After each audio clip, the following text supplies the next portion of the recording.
2025-এর শেষ ভাগটা যেন সৌভাগ্যের ডালা নিয়ে এসেছে মাহিদুল ইসলাম অঙ্কনের জন্য। প্রথমবারের মতো টি-20 দলে ডাক পেয়েছেন। এর আগে গত মাসে ওয়েস্ট ইন্ডিজের বিপক্ষে ওয়ানডে সিরিজেও অভিষেক হয়েছে। তার আগে গত বছর টেস্ট ক্যাপটাও মাথায় উঠেছে। সময়টা ভালোই যাচ্ছে অঙ্কনের জন্য।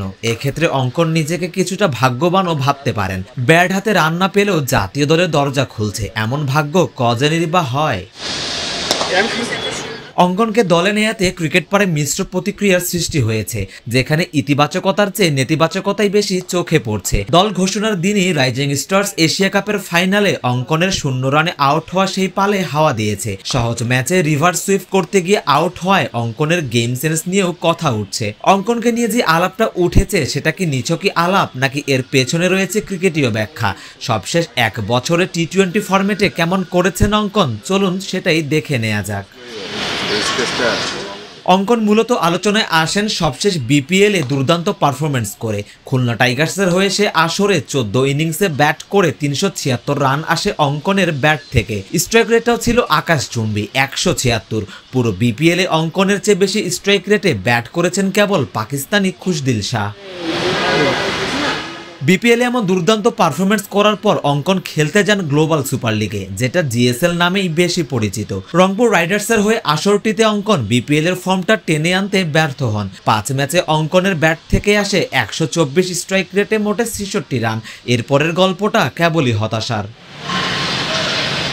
বিপিএলে দারুণ পারফরমেন্সের পুরস্কার হিসেবে টপ অ্যান্ড টি-20 সিরিজ খেলতে এ দলের সাথে অঙ্কনকে অস্ট্রেলিয়ায় পাঠানো হয়। সেখানেও অঙ্কন চরমভাবে হতাশ করেছেন। 3 ম্যাচ খেলে করেছেন মাত্র 19 রান, স্ট্রাইক রেট মোটে 90।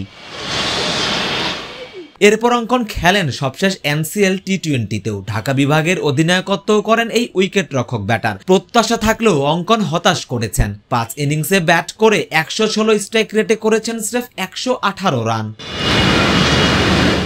এনসিএলে আশানুরূপ পারফরমেন্স করতে না পারলেও অঙ্কনকে সুযোগ দেওয়া হয় সদ্য শেষ হওয়া রাইজিং স্টার্স এশিয়া কাপে। তরুণদের টুর্নামেন্টেও হাসেনি অঙ্কনের ব্যাট। 4 ইনিংসে ব্যাট করে 39 বলে করেছেন 36 রান। স্ট্রাইক রেটটা স্বাভাবিকভাবেই 100-র নিচে।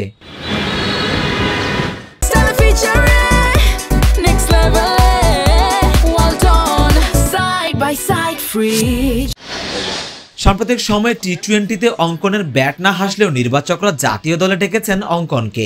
এক্ষেত্রে প্রধান নির্বাচক বলেছেন 4-5 নম্বর তথা মিডল অর্ডারে জাকির সোহানদের ব্যাকআপ হিসেবেই অঙ্কনকে সুযোগ দেওয়া হয়েছে।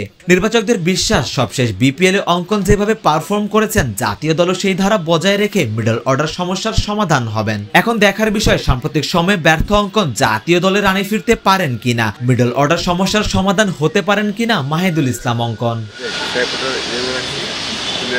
সারোয়ার সেতু, ক্রিকেট 97।